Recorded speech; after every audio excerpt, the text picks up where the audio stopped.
Alright.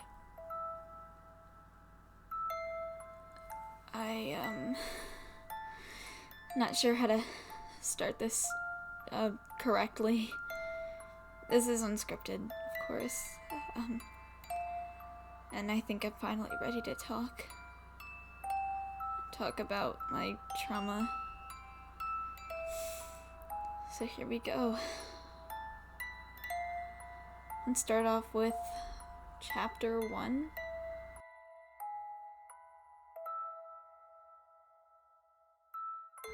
When I was 9 years old, I became friends with somebody else in my school who had been, a little bit older. They'd been held back twice. They were 12, and we became best friends.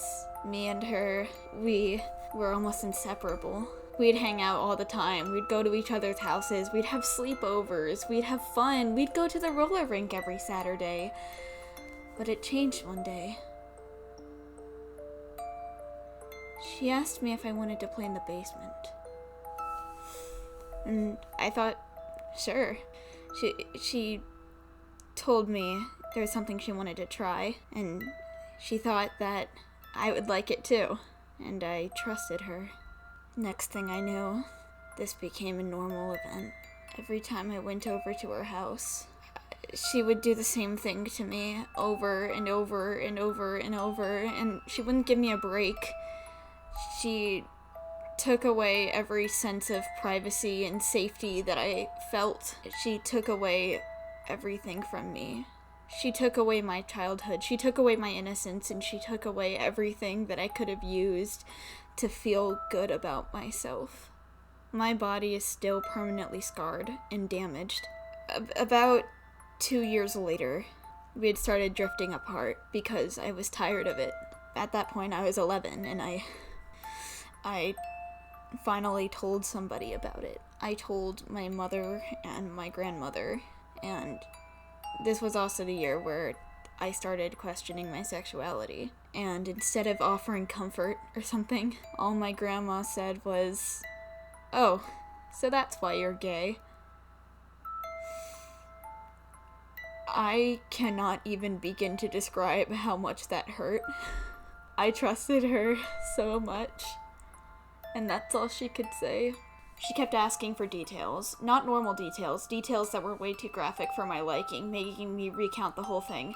She scared me into not wanting to ever talk about it again, and so when it came time to talk to the police, I couldn't bring myself to speak. It had only been 3 days since then anyways, and it doesn't help that they hardly take female sexual abusers seriously. So here I am. She's still out there. She hasn't faced any consequences.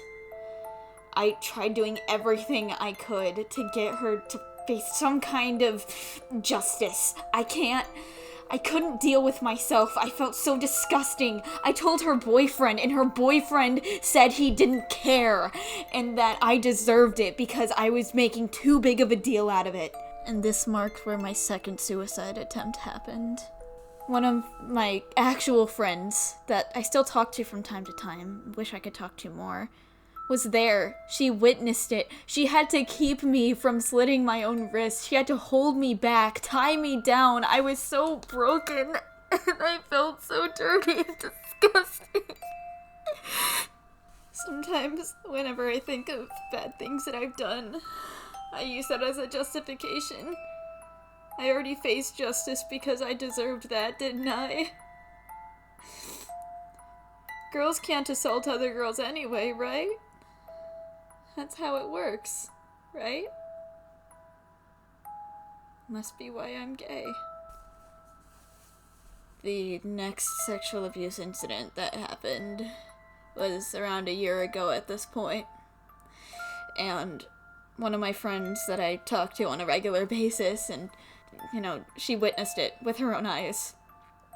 And every day I feel bad that she had to see that. I would hang out with some really bad influences. She would too. Specifically one. And she was always interested in older men, even though she was, younger than me. I was 14. She was 13. And, we started talking to this guy. And it was like an older man. I didn't see it as any romantic thing, just casual talking. But I think he thought otherwise. One day, he asked me to meet him at a local park. This had become like a normal thing, we'd go to parks and hang out, we'd vibe. But, one day he said, make sure no one else is there. I was a little bit skeptical, so I kept somebody with me just in case, which happens to be the friend who witnessed this. And I got there, no one was at the park, and he started kissing me. And his hands started moving further and further down. Eventually, people actually started showing up to the park, but that didn't seem to stop him. He just went to a different corner and just continued what he was doing. And he made me get on my knees. And he made me do things that I don't want to specify on. And afterwards, he went over to my friends and acted like nothing happened. And I told one of them, I told the bad influence person, and she laughed and proceeded to make fun of me for it later on, because I didn't vote her for club president. So, that was fun. And also on that same day, he started touching me inappropriately when that other friend was actually around, and he knew she was around, and he started touching her too, and that's when I called things off with him. 'Cause it's one thing if I get hurt, but I'll be damned if someone else does. He was 21. He went to jail for a while, but now he's out, and he's active on Instagram like nothing happened. And I think the worst part is that he's getting a big following and people that look up to him. At this point, I felt so broken that I wanted to do anything that I possibly could to just reclaim my sexuality, reclaim my body, make sure I was in control. I didn't want to be seen as gross or disgusting or used or anything like that. So I got desperate. I had access to the deep web via a Tor browser, and I made the worst mistake of my life. I started talking with someone in an anonymous chat forum. They seemed nice. They were really understanding. They listened to me, and sometimes, even now, the deep web is one of the easiest places to find comfort in people who will actually care about you. And that's what I thought this was. It seemed too good to be true.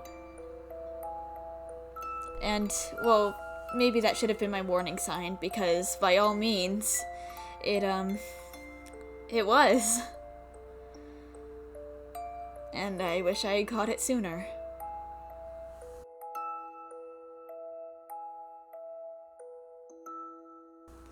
He asked me if I wanted some kind of job opportunity, and I politely declined, and then he said, no, don't worry, you don't need a bank account or anything, it's gonna be paid in Bitcoin.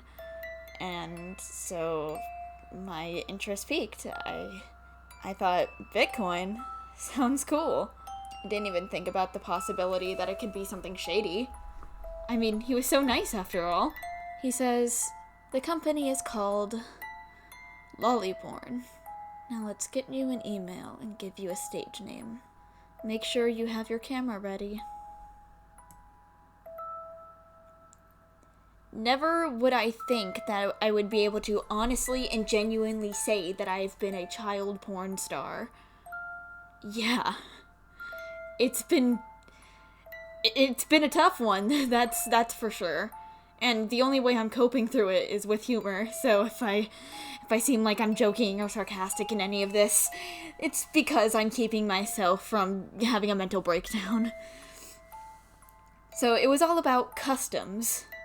I had to do whatever the client wanted, no matter what.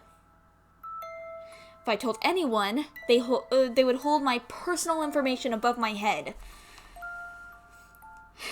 And I don't know how they got it, but they got it. So I did whatever they said. Just like I was supposed to. My stage name was Kona. I was 14. And that's when a notable figure comes in. Nathan Larson.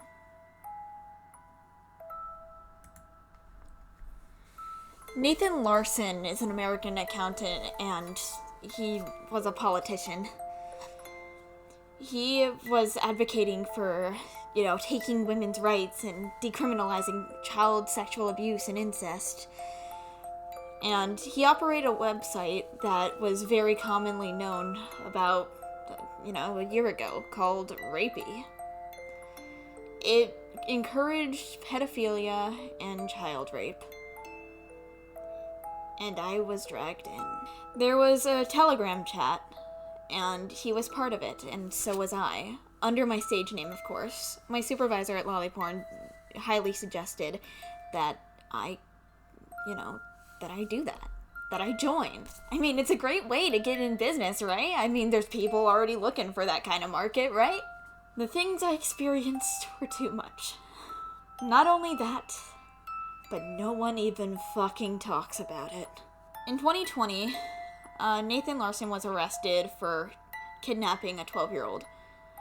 However, the 12-year-old was unharmed and safely returned to her parents. Me and so many other children were hurt by him and the Lollyporn system. He had forced us to do all kinds of things. And when you read the articles on him, they only talk about the 12-year-old girl who was not hurt, and not the dozens that he did hurt. Not to undermine that, because that could have been really traumatic, depending on the circumstances. But at least let us get our story out, too. Nobody knows our stories. If you look for it, yeah, you'll know your stories. You'll know the stories, but only if you really look for it. How come you're silencing the stories of dozens, maybe even over 100 or 200 children who were hurt by Nathan Larson, and you only give one of them a voice? I've never felt so disgusting in my life. Disgusted with how everyone has handled the situation with him. The only people who had ever given me or anybody else involved with him that wasn't that one girl a voice, the only people are YouTubers with small platforms. Yet everywhere else, this one person's story is meant to speak for all of us. After Nathan Larson was arrested, I felt relief. I'm still in contact with some of the people that I was in contact during that situation, but none of the abusers, only the other people who have been abused. And we find comfort in each other's presence. Lollyporn stopped contacting me in October. It took them that long to finally give up after I had ghosted them in August. I just had to make them think I was dead or something. There's no way. And they know I'm not dead now, but they know I have power over them. And to every single one of my sexual abusers, I hope it was fucking worth it. I really do. I hope it made your life 1,000,000 times better because it made mine 1,000,000 times worse, alright? You gotta balance it out somehow, I guess. I seriously hate you so much, and I hope one day karma gets back to you. I hope everything comes back to you because I know that I'm not the first or the last for most of you, alright? And if heaven is real, I hope you never fucking make it there.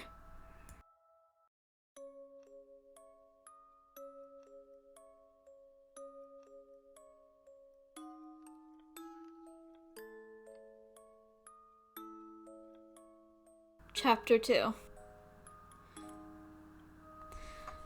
I've never really had good influences in my life, and I wish I could say that I was blessed enough to have. For a lot of the time growing up, my dad wasn't really around because he was mostly working, and my mom, well, she had her own problems. She wasn't really around much, mentally at least. Her doctor had her on some whack-ass medication, and even though she was taking the right dose, it was having some really bad side effects. Besides, I'd have to stay away from her a lot because, she would smoke and my lungs couldn't handle that. My sister, she's 7 years older than me. She never really wanted to interact with me either. So, both of us were kind of isolated from our parents in a sense. I mean, for a couple of years there, we basically raised ourselves.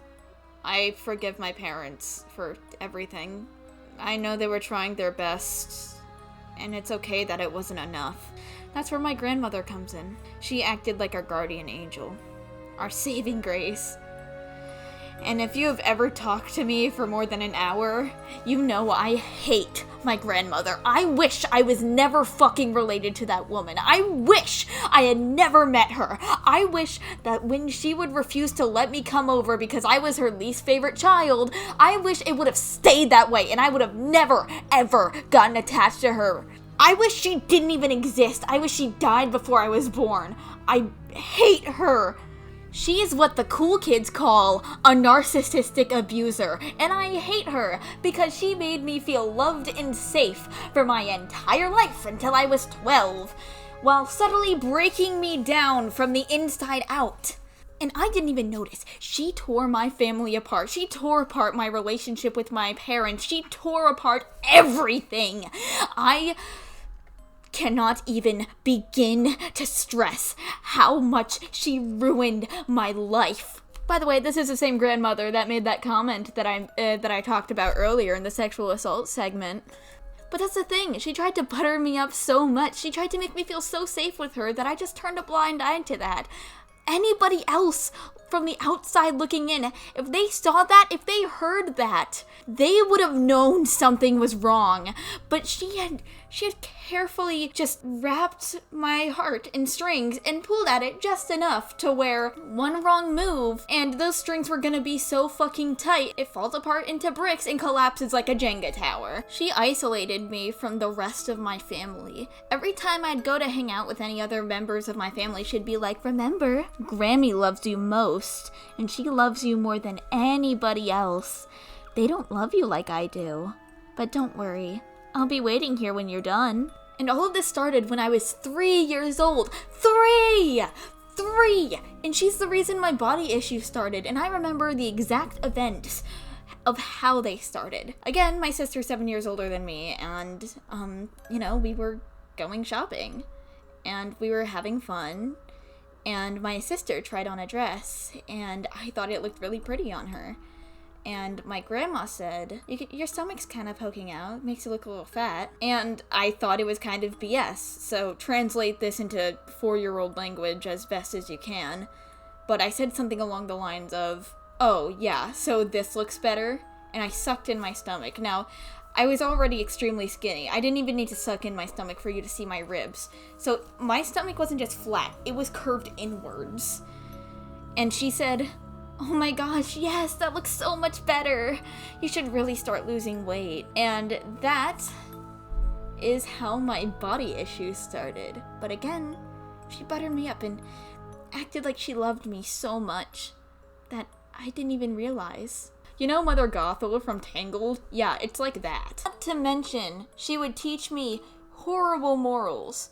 She was extremely racist, and I'm not going to lie, because I was so young, she did rub off on me in ways that wouldn't have happened if I were as old as I am now. I used to feel disgusted when I saw different races of children because that's how she told me to feel. She told me all of them were loud and barbaric and awful. And as like a 5-year-old, of course I believed her. I mean, why would I not? She's old, she's wise, she's had a lot of experience in life. She knows what she's talking about. Besides, my Grammy loves me so much. She would never lie to me. She only wants the best. But this is where things turn darker. She'd have a lot of surgeries because of her medical issues, and she got addicted to medication and opioids. I saw the effects of it firsthand. I saw her crawling around in the floor, being completely out of it, not knowing where she's at, hallucinating, and then passing out and wondering what happened, only to do it over and over because she loved the high. She used her nursing license to get whatever she wanted when it came to, drugs and prescriptions. This issue never got better. It continued until I cut her off, and I don't know for sure, but I wouldn't be surprised if it's still happening now. One of the things about narcissistic abusers that a lot of people don't understand is sometimes you can't tell the abuse from the outside looking in because they always put on a mask. You never know unless you're around them long enough to let that mask slip and you witness it firsthand. The mask slipped when I was 11. I started seeing how she'd treat my grandfather. He would have trouble with, his hands shaking and stuff, and sometimes he'd spill drinks. She'd make him get on the floor and lecture him and, throw towels at him and stuff. It was disturbing to watch. I mean, before this, I had always seen her as the kindest, most genuine woman ever. She was the best. I mean, she could never do anything wrong. All of her clients loved her. Some of them loved her so much that when they died, they had her in their will. But not everything is how it seems. We'll come back to my grandma in a bit. Let me talk about some of the other bad influences I had. My sister used to bring a bunch of drug addicts and stuff into her house, and they'd have parties and stuff. And that's how I first got into drinking and weed and vaping and smoking. I saw things that I never should have seen. Some things I would quite like to forget. I remember there was one night in particular where one of my sister's friends was still at her house after everyone else had left, and he was drunk out of his mind. Everyone had drawn on his face and stuff, and he couldn't even navigate the room, and my sister just did whatever she could to get him out. I found out later that he had alcohol poisoning, and he got hurt pretty bad. I still carry guilt for that. And that's only one out of the many, many incidents that happened with that. I saw things involving drugs and alcohol most often, but there was also, gruesome fights and stuff as well. Other members of my family were also involved with drugs. Not my parents, though. One in particular, however, was involved with murder and would often get with guys who were rich and then cause them to die by either worsening their health conditions or subtly killing them and taking everything they had. She'd also shoplift on the regular. I remember when I was 6 or 7, she actually taught me how to shoplift and take off security tags using high-powered magnets. Not to mention that a lot of people in my family are sex offenders, and if I were to list all of their crimes here, I would be here for hours. Now back to my grandmother.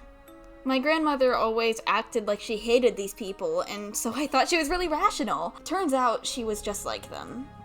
And when I was still 11, but almost 12, my grandfather's health really started going down, and we noticed that he was slowly dying, and my grandmother treated him horrible. She would deny him medicine because she didn't feel like giving him the medicine. My mom had to threaten her to give him the medicine he needed when he was literally in hospice care, on his deathbed. He was treated badly and abused by her until the day he died. And all she had to say when he was gone and everybody was devastated was, "Finally done with him and his family." And if that wasn't bad enough, she told me things about my mom that weren't true. She would say that things that my mom were doing were abusive when they weren't.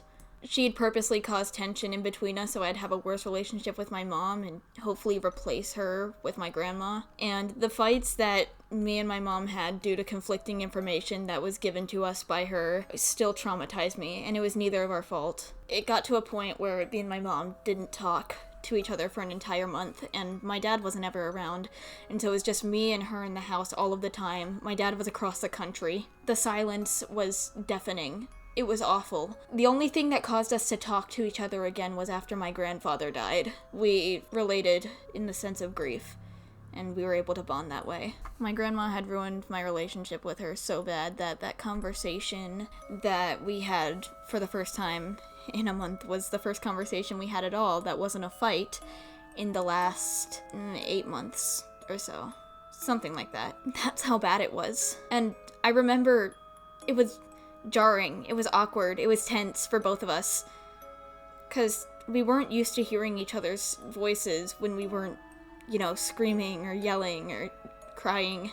It felt nice. For the first time in a long time, me and my mom got along. My mom and I both decided to give my grandmother another chance, because maybe she was acting so violent and irrational out of grief or stress. We didn't know the circumstances, we couldn't read her mind, so we were hoping that over time she'd get better. She never spent a holiday alone.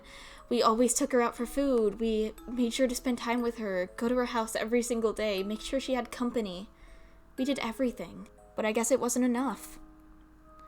On Mother's Day, my grandmother got mad that we didn't call her by noon and started posting about us on Facebook in a not so nice way. Now, I don't care about Facebook drama, so it didn't affect me, but it did affect my mom and affected our family members' opinions of us.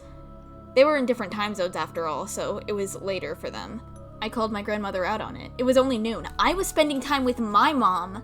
It's Mother's Day. I spend time with my mom, and I was gonna call her by 3 p.m. But if anybody listening has ever dealt with a narcissistic abuser, the one thing that they hate is being told that they're wrong. If you tell them that they're wrong, they will do whatever they can to make you pay, whether it was right or not. I had a friend at the time, and we were best friends. She was my first girlfriend, but we decided we were better off as best friends. We were in a really rural Christian part of where we lived, and my grandmother knew how to take advantage of this. A couple days later, me and that friend went out for dinner, and my grandmother decided, hey, I know her friend's parents are homophobic. How about I tell them about the little relationship they had last summer, huh? So she did just that, and the results were just as expected. It was awful, and my friend got in a lot of trouble, and our lives were ruined. We were crying in the restaurant. We had to be escorted out. It was awful. We were humiliated. That's the moment when I decided I wanted to cut off my grandma, and me and my mom both agreed on that one. 2 months later, I moved away and had to say goodbye. I wasn't ready to say goodbye, but I had to, and we moved across the country, and that was quite possibly one of the best decisions my family has ever made, because now I'm all the way across the country from those fucking idiots that I used to call my family. They're not my family, they're the people that I was forced to live around. I think what was even worse is the fact that I spent so much time around my grandma and the people like her that some of the abusive behavior started rubbing off on me. I became a narcissistic abuser for a while, and looking back on it, I feel so disgusted with myself. I mean, yeah, I'm 15 now, and I was constantly surrounded by that behavior until I was like 12 and a half. So a lot of people are like, oh yeah, it's expected. And you're right, it is expected, but I can't bring myself to forgive myself for anyone that I've hurt. And it caused so much grief and distress in my life.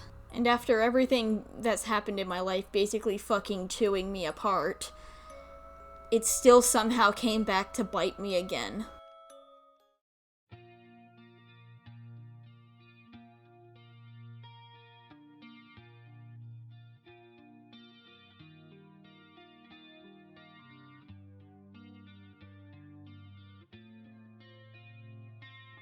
As a result of these traumatic events, my behavior changed a lot, and I turned into a pretty bad person. I'd been influenced by all of the bad things around me and all the bad things that had happened to me, so much so that I became exactly what those things were. And as a result, I ended up hurting people.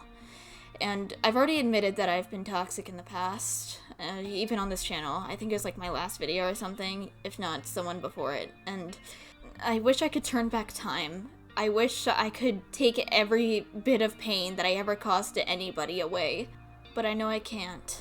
And I think the part that makes it even worse is that because of my actions, some of the people that I've hurt ended up becoming narcissistic abusers themselves as well. They became manipulative, they became conniving, they became the worst of the worst, and it's all my fault. If any of them are watching right now, I really want to give my most sincere apology ever. And I'm pretty sure most of you don't even want to hear anything from me, which is, completely reasonable actually. But I don't feel good with myself. I don't feel right not giving some kind of an apology. Because while the influences and the trauma weren't my fault, and the fact that I didn't have resources to mentally cope with it weren't my fault, I still take responsibility for what it caused me to do. And I'm ashamed. It's caused me to be biased towards certain opinions. And I know that there's still a video online on YouTube calling me out for these behaviors. I would like to please ask that you take it down. it's okay if you don't, but I feel like it kind of just reels me back in and makes me have that sense of everybody's after me, you know? And at least I'm self-aware enough to admit that. And I feel like every time I think about it, I always feel like, oh yeah, well, no matter how much I improve, it's still gonna be there. It's still gonna be there. Everyone's gonna still think of me the same when it eventually comes back to ruin my career, ruin everything I try to do, and makes me feel hopeless and pulls me back and holds me back from self-improvement. So please, by all means, you're allowed to keep it up, but if you'd be so kind, please take it down. To the uploader of that video, I know I've already messaged you in private and apologized, but I didn't mention the video at all. Mainly because it would make my apology seem insincere, and really, I'm trying to improve myself. I want to be better. I'm so sorry for everything I had ever caused to you. You're a great person, and you deserved better. With that said, I'm glad I got all this out of my system. You have no idea how big of a relief it is. Thank you for watching. See ya, diggity dogs.